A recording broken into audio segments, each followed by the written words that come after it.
Bonjour à tous, ravi de vous retrouver pour un nouveau numéro de Parlement Hebdo, l'émission qui revient sur les temps forts de la semaine au Parlement. Et comme chaque semaine, nous vous proposons un débat entre un député et un sénateur. Aujourd'hui, nous accueillons Emmanuel Morel. Bonjour. Bonjour. Vous êtes député du Val d'Oise, membre du groupe de la gauche démocrate et républicaine. En effet. Et face à vous, Olivier Paccaud, sénateur Les Républicains de l'Oise. Bonjour. Bonjour.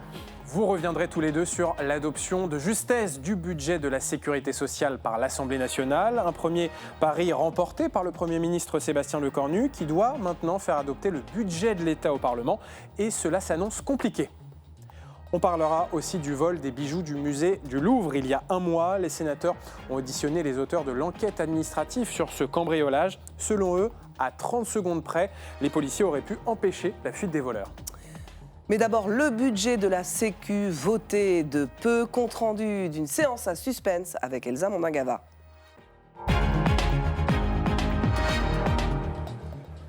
Votant 574, exprimé 481, majorité 241, pour 247, contre 234. L'Assemblée nationale a adopté. Une adoption un peu moins serrée qu'attendue. Le vote pour des socialistes a été déterminant. Nous avons cherché à être utiles aux Françaises et aux Français et je crois que nous n'avons trahi personne et au contraire, nous sommes de ceux qui n'avons pas attendu un grand soir hypothétique pour obtenir des victoires. 18 députés de la droite républicaine ont également fait pencher la balance du côté de l'adoption. La consigne de Bruno Retailleau, président du parti, était pourtant de ne pas voter le texte. Le bloc central est aussi apparu désuni. Les groupes Ensemble pour la République et les démocrates ont soutenu à l'unanimité le projet de loi de finances de la sécurité sociale. Le groupe Horizon a choisi majoritairement l'abstention. Un compromis oblige chacun à faire des concessions. Mais avez-vous, c'est uniquement à sens unique et au mépris des équilibres budgétaires. Nous l'avons dit dès le 16 octobre, nous ne voterons pas n'importe quoi. Et personne ici ne peut feindre la surprise. 9 députés ont toutefois bravé la consigne d'Édouard Philippe et voté pour. Les écologistes se sont en grande partie abstenus, sans cacher leur opposition au texte. Si j'écoutais mon cœur et si j'écoutais mes tripes, je vote contre ce texte. Je ne supporte pas ce que vous avez fait de l'hôpital depuis tant d'années. Il reste à confirmer l'adoption au cours d'un ultime vote la semaine prochaine, puis viendra la commission mixte paritaire sur le budget de l'État cette fois. Emmanuel Morel, vous avez voté pour ce budget. Vous êtes d'ailleurs le seul de votre groupe à avoir voté pour, comme les élus du camp présidentiel et socialiste. Donc vous soutenez le gouvernement ? Absolument pas. Enfin, c'est de la même façon que si un camarade de gauche vote la même chose qu'un membre du Rassemblement national, il ne devient pas lepéniste pour autant. Donc je ne suis pas devenu macroniste. Oui, et je ne suis pas là pour sauver ni Lecornu, ni... D'ailleurs, j'ai voté toutes les motions de censure depuis le début. Donc le problème, c'est pas ça. Le problème, c'est qu'il y avait un budget de la sécurité sociale qui nous avait été présenté avec un certain nombre d'horreurs. Le gel des pensions de retraite, le gel des prestations sociales, un niveau d'ONDAM, c'est-à-dire de dépenses de santé très bas, une menace sur le modèle social que j'aime. Mais c'est plus ce budget-là qui a été voté. Non, justement, c'est-à-dire qu'on a fait ce qu'on devrait tout le temps faire, un débat parlementaire. Et puis, dans les groupes de gauche, on est parvenu à avoir un certain nombre, non pas de victoires, mais de garanties. Par exemple, je vous parlais à l'instant, il n'y aura pas de gel des prestations sociales. C'était pour nous quelque chose d'important. Il y a la suspension de la réforme des retraites pour les générations 64-68. C'était une demande forte. On l'a obtenu. Vous avez fait un compromis, vous avez voté pour le compromis. Et puis surtout, moi, ce qui m'a décidé finalement à voter pour, c'est en dernière minute, à la fin du débat, le gouvernement a accepté notre revendication depuis le début, qui était l'augmentation de l'ONDAM, notamment pour l'hôpital. On est passé à 3%. C'est quand même 8 milliards de plus à la fin. Objectif national des dépenses d'assurance. Absolument, vous avez raison. Voilà. Moi, j'ai considéré que ce qu'on avait acquis, ce qu'on avait gagné, c'est évidemment pas l'idéal, c'est évidemment pas un budget de gauche, mais pour les assurés sociaux, pour les Français, ça me paraissait nécessaire de le voter. Olivier Paccaud, ce compromis réalisé par Sébastien Lecornu avec la gauche pour faire passer ce budget de la sécurité sociale, est-ce que vous reconnaissez que ça apporte un petit peu de stabilité politique au pays ? Je ne sais pas, puisque la stabilité politique, on verra bien à l'arrivée, c'est-à-dire après le vote du budget, si elle est entre guillemets maintenue. Moi, la seule chose que je vois, c'est que ce budget de la sécurité sociale, et il y a un mot qu'on n'a pas prononcé, que mon collègue n'a pas prononcé, c'est qu'il était en déficit grave, il est en déficit aggravée, malheureusement. Et quand on fait un budget, on essaye logiquement, le mot comptable est un mot que beaucoup réfutent aujourd'hui, mais on essaye de trouver des solutions pour ne pas mettre en péril le système. Et le système, il est en péril. Alors, je ne vais pas reprendre toutes les mesures. Moi, je comprends qu'Emmanuelle Morel soit satisfaite par certaines, mais il y en a une avec laquelle je suis en désaccord. C'est concernant la suspension de la réforme des retraites, parce que, qu'on le veuille ou non, dans la situation démographique, parce que la démographie, c'est une science dure, entre guillemets. Dans la situation démographique que l'on connaît, vouloir ne pas travailler plus, c'est nier la réalité. Et je pense qu'on fait une erreur que paieront les générations futures. Juste pour répondre à ce que dit le sénateur, 24 milliards d'euros de déficit, ce sera le niveau après ce budget voté. C'est le prix du compromis politique. Non, mais en réalité, ce n'est pas 24 milliards de déficit. Parce que dans les 24 milliards, il y a un certain nombre d'argent que l'État doit à la Sécu. C'est quoi? C'est les exonérations de cotisations sociales. Il y en a de plus en plus, et notamment sous les gouvernements Macron, que l'État normalement doit rembourser et il ne le fait pas. Et d'ailleurs, ce qu'on a obtenu, encore un mérite de ce vote, ce qu'on a obtenu, c'est que l'État s'engage à rembourser 2 milliards d'exonérations à la Sécu, plus... C'était une demande de la droite, notamment au Sénat. Il faut aussi que l'État rembourse le coût de l'exonération des heures supplémentaires. Donc ça fait déjà 4,5 milliards. Donc en fait, le déficit, il n'est pas de 24,5 milliards, il est 19,5. C'est beaucoup. Mais en même temps, pourquoi on en est là? On en est là parce que vieillissement de la population, parce que augmentation des dépenses de santé, parce que fin de la comète du Covid, tout ça, ça fait qu'évidemment, oui, on a dépensé beaucoup d'argent pour la santé. Est-ce que c'est un problème? Eh bien non. Et après... On peut revenir sur les retraites, la démographie. Vous savez, la démographie, ce n'est pas une science dure, mais les choses peuvent changer. Il peut y avoir des booms démographiques qui sont parfois inattendus. Donc je ne suis pas sûr qu'on soit dans une science dure au sens où c'est une situation qui va durer pendant 50 ans. Bref, moi ce que je veux dire par là, c'est que le déficit, il n'est pas aggravé, comme ça vient d'être dit, il est contenu. Mais la vérité, c'est que nos dépenses de santé, elles ont un coût, et moi je suis prêt à assumer ce coût. Olivier Paccaud, une question sur les Républicains, car on le rappelle, le président du parti, Bruno Retailleau, avait appelé à ne pas voter ce budget. Au final, sur les 49 députés LR, 18 ont voté pour. Il y a une fracture chez les Républicains? Qu'est-ce qui se passe? Je ne sais pas s'il y a une fracture, mais il y a une incohérence, c'est incontestable, je ne vais pas vous raconter le contraire. Simplement, je rebondis un tout petit peu sur les affirmations d'Emmanuelle Morel. Le déficit s'aggrave par rapport à 2022-2023, c'est incontestable. Et vous dites au niveau de la démographie qu'il va peut-être y avoir un rebond. Nous étions en 2010 à 833 000 naissances. Nous sommes aujourd'hui à moins de 650 000. Oui, ça ne m'a pas échappé. Ça ne vous a pas échappé, mais il faut en tenir compte. Ça ne me fait pas forcément plaisir de demander plus d'efforts à ceux qui travaillent. Mais on n'a pas d'autre solution. Au niveau des retraites, si on veut garder le modèle par répartition, je pense que vous y êtes attaché, comme moi. Absolument. Eh bien, il faut travailler plus. Sinon, soit on baisse les pensions, ce que je ne souhaite pas, soit on augmente les cotisations. Il n'y a pas d'autre système.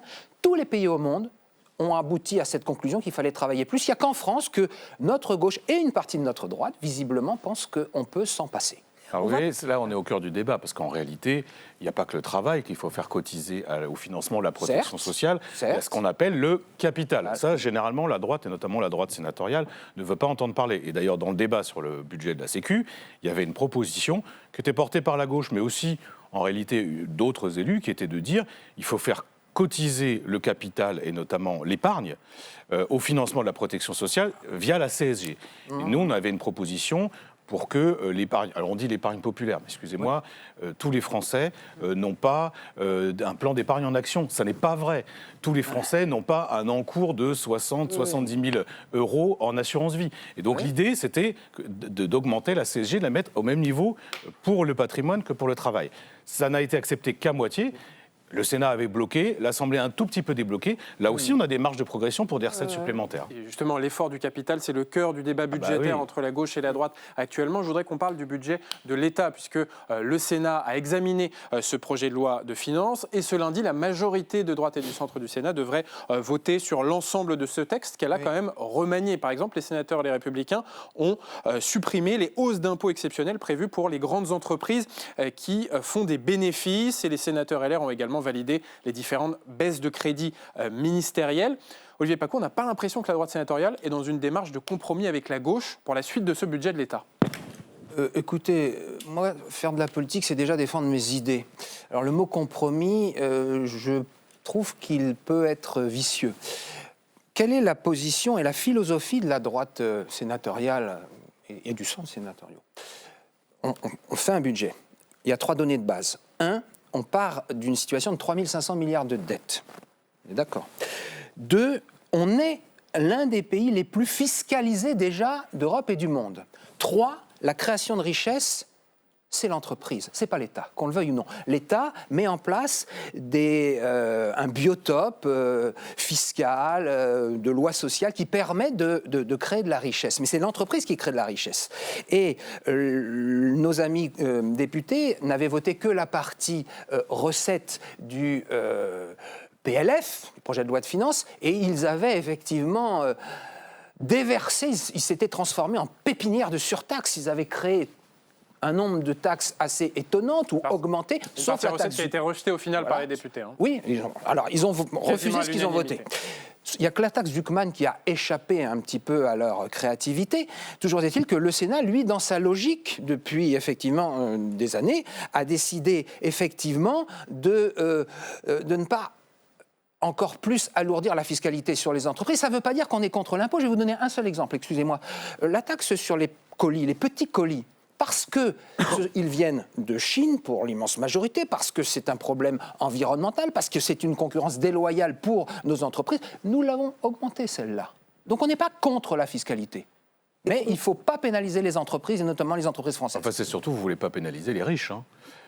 Parce que quand on regarde ce qui est refusé, quand on regarde ce que le Sénat refuse, c'est pas seulement... Alors d'abord, on ne parle pas de toutes les entreprises. La vérité, c'est que ce qui était proposé dans le débat parlementaire sur le budget, c'était d'augmenter les entreprises, les grandes entreprises qui faisaient beaucoup de bénéfices.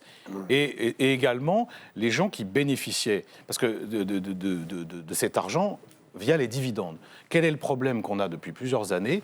Quand une grande entreprise fait des bénéfices, elle distribue parfois plus de 50% de ses bénéfices en dividendes. Le dividende, ça va dans la poche des actionnaires. Là, ce n'est pas de la création de richesse, c'est de l'enrichissement. Et donc, nous, on proposait que, parce que précisément, ça, c'est en train de changer. Il y a encore quelques années, d'ailleurs, la droite, à l'époque, il y a 10 ans, on va dire, même la droite sénatoriale disait c'est un peu pour l'investissement, un peu pour le travail et un peu pour les dividendes. Là, on a quand même 50% des bénéfices donnés aux dividendes. Nous, on proposait de taxer ça. Il peut y avoir un compromis. Et attendez, je finis. Et puis, le deuxième problème que les sénateurs ne veulent pas entendre, mais ça ne m'étonne pas tellement compte tenu de la composition du Sénat, même s'il y a beaucoup de sénateurs estimables.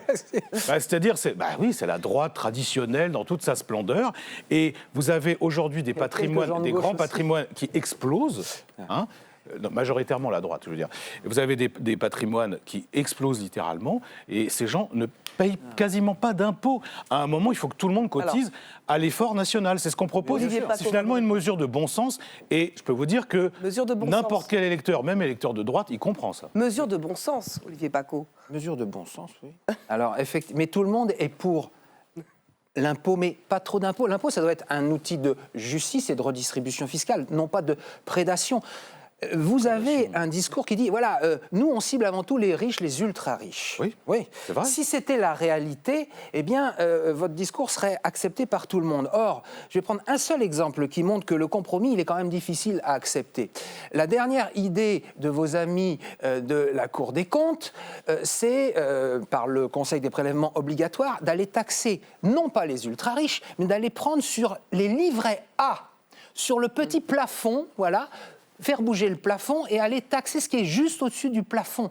Ça touche qui? Ça touche non pas les classes moyennes. Mais moi, je ne suis pas de la Cour des comptes. Pardon? Je ne suis pas de la Cour des comptes. Oui, non, mais à la Cour des comptes, il y a un doux parfum de socialisme qui règne. Et ce que je veux dire par là, c'est que cette atmosphère anti-riche, en fait, aboutit à faire payer tout le monde. Et les Français le savent bien, malheureusement. Attendez, mais quand même, il faut rectifier. Personne n'a proposé de taxer le livret A dans le cadre du débat budgétaire à l'Assemblée. Alors, les assurances-vie, par contre, si. Mais les assurances vie, compte tenu de l'encours et de ce que ça représente et de qui en bénéficie, c'est normal.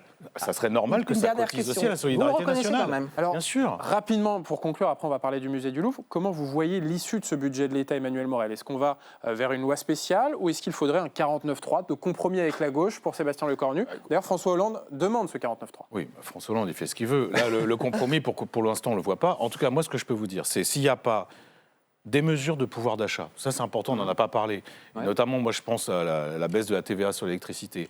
S'il n'y a pas des mesures de justice fiscale, c'est-à-dire que les très gros patrimoines, les très riches, ne soient pas épargnés par l'impôt, et s'il n'y a pas de meilleures dépenses. Moi, je suis rapporteur du budget travail-emploi. Ça, c'est un budget qui est massacré littéralement, alors que le chômage augmente. Il y a des jeunes en insertion, il y a des jeunes en mission locale. On ne les aide pas. S'il n'y a pas ce rééquilibrage, il n'y aura pas de compromis. Loi spéciale à l'horizon, Olivier Paco? Je ne sais pas. De quelle manière? Comme l'a dit Emmanuel Morel, certains maintenant appellent au 49.3. Alors, 49.3, loi spéciale, ordonnance, personne ne sait. La seule chose qu'on sait, c'est ce qui s'est passé à l'Assemblée sur le vote du PLF qui a été rejeté. Donc, très objectivement, on peut se dire que les prochaines semaines vont être actives, entre guillemets. Ça, c'est sûr. Allez, on va parler du vol des bijoux du musée du Louvre. Il y a un mois, puisque les sénateurs ont auditionné cette semaine les auteurs de l'enquête administrative sur ce cambriolage. Une enquête qui révèle les énormes failles de sécurité de l'établissement. Jérôme Rabier.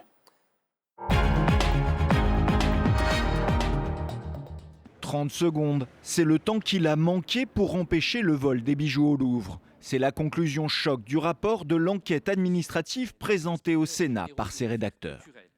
Pour ces 30 précieuses secondes, il aurait suffi le signalement un peu plus rapide par les agents du PC s'ils avaient pu voir la caméra plus tôt, un temps de résistance à l'effraction de la fenêtre supérieur à celui qui a été constaté, une information aussi, et ça c'est important, plus précise, donnée aux agents de Securitas et à la police sur la localisation de l'effraction. Le rapport confidentiel mais consulté par les sénateurs pointe le manque de transmission entre l'ancienne direction et la nouvelle nommée en 2021. En particulier sur des failles pointées dans des audits dont le plus récent, réalisé en 2019, concernait la galerie d'Apollon qui abritait les précieux bijoux.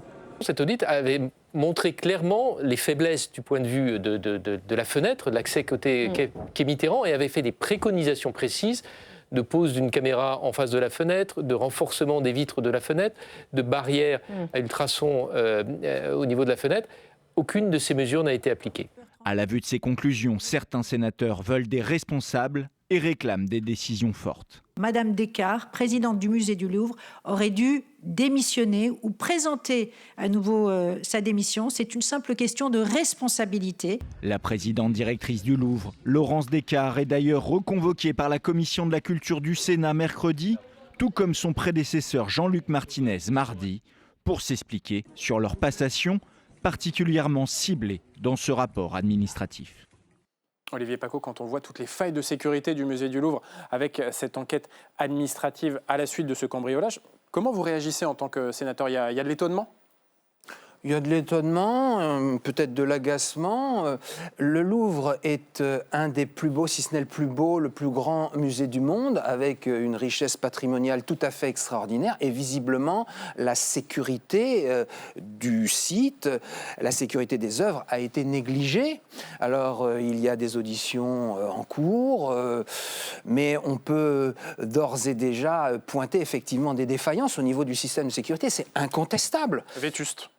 Ah oui. Alors, et puis il y a eu, on n'en parle pas, mais il y a quelques jours quand même une inondation très regrettable et les malédictions volent en escadrille. Il y a un problème de gouvernance, il faut dire les choses telles qu'elles sont, et on ne pourra jamais nous retirer notre patrimoine, mais il ne faut pas l'abîmer. Comment vous expliquez, Emmanuel Morel, ces négligences, le fait que le musée le plus visité au monde dispose d'un système de sécurité aussi vétuste?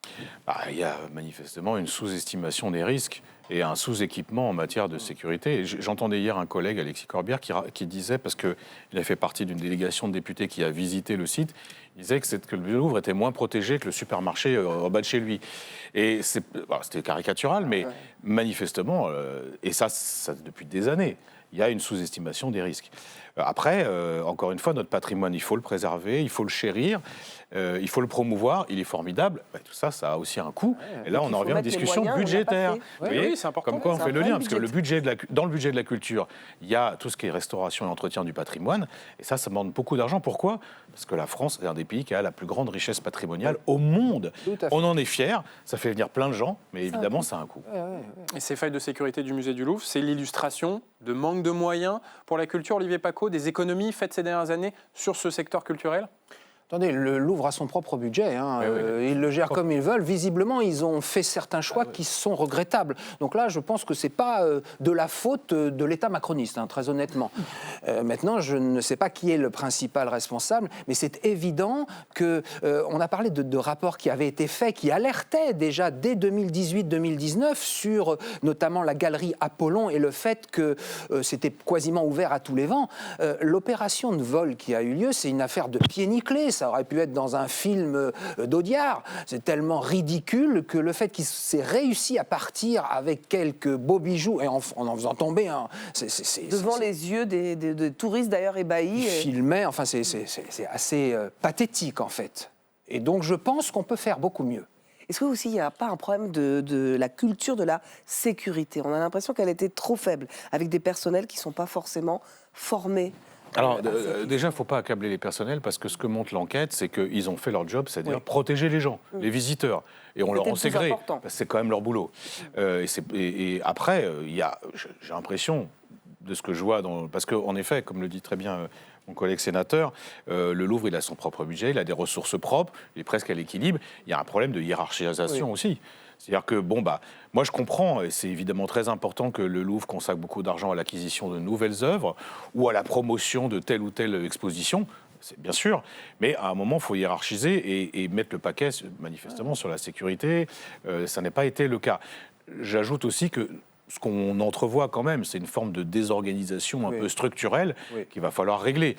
Parce qu'en effet, là, c'est aussi la vitrine de la France, donc il faut prendre ces choses-là au sérieux. Puis le ticket d'entrée au Louvre, il n'est pas donné quand même. Il va augmenter en plus. Donc ils ont 8 millions d'entrées, alors au minimum c'est 22 €, si on vient hors Union européenne je crois que c'est 32, alors gratuité pour les jeunes, tant mieux, bravo, mais ils ont des moyens quand même, donc effectivement mieux les gérer. Donc l'une des solutions c'est de mettre moins d'argent dans l'acquisition des œuvres, dans l'investissement pour l'accueil des touristes et plus dans la sécurité ? C'est un peu caricatural, cher Alexandre, mais c'est peut-être un petit peu ça qu'il faut. En tous les cas, il faut remettre à niveau déjà le système de sécurité. On a des moyens modernes en termes de vidéoprotection qui permettent d'être très efficaces. Et là, visiblement, il manque beaucoup de choses. L'ancien directeur du Louvre, Jean-Luc Martinez, et Laurence Descartes, l'actuelle directrice, vont être auditionnés la semaine prochaine au Sénat. Est-ce que l'actuelle directrice doit démissionner ou pas, selon vous ? Parler d'un problème de gouvernance. Parce que ce que je vous disais, c'est que moi j'ai l'impression que ce problème, il est structurel et ça ne date pas de Mme Descartes. Donc après, sûrement une responsabilité dans l'affaire, mais ses prédécesseurs aussi. Donc plutôt que de chercher un fusible, ça ne réglera pas le problème. Le mieux, c'est quand même de réorganiser, c'est ce qu'on disait à l'instant, et ça, c'est un problème structurel. Et on a entendu votre homologue sénatrice Les Républicains, Agnès Evren. Olivier Paccaud, on a entendu Agnès Evren demander la démission de Laurence Descartes car elle porterait selon elle des responsabilités dans ces failles de sécurité. Vous êtes d'accord avec votre collègue ? Je pense que Laurence Descartes est assez grande pour savoir ce qu'elle a à faire. Elle avait présenté, juste après ce cambriolage, sa démission, ça a été refusé.